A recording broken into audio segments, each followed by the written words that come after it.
1番君和田裕二川口ハンデ0、2番福村忠則船橋ハンデ10、3番田中照義飯塚ハンデ10なる7名が揃います。最後の準決勝12レース、3秒前、2秒前、1秒前、スタートしました。10メーターのスタート、ほぼ枠なりといった感じになりました。内から福村が先手を取る、外から行くのが4番鈴木、この辺り6番の平田も伸びてきた。長井の方はまだ後方というところ。さあ1番の君和田が逃げる、そして2番手グループ、この辺り混戦ですが、やや4番の鈴木が抜け出したか。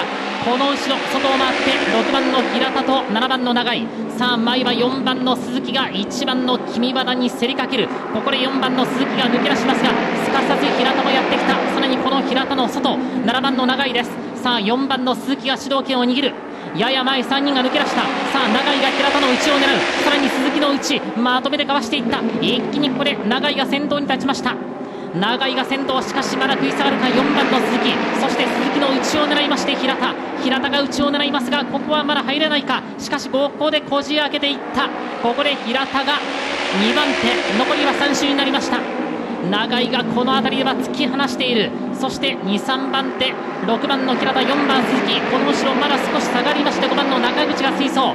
さあ長井は完全に突き放した。そして平田が2番手、内をついて4番鈴木という体勢ですが、平田は2番手変わらず、残り2周になりました。そして後ろ4番手から5番の中口も少し差を詰めてきています。先頭は大きく長井が抜け出しました。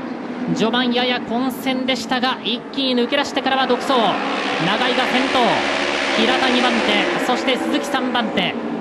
残り1周、最終周回に移りました。最後もどうやら順当、長井の勝ち上がり、大きく抜け出して2番手平田、3番手は4番鈴木、どうやら守りきりそう。最後の準決勝戦は長井が制しました。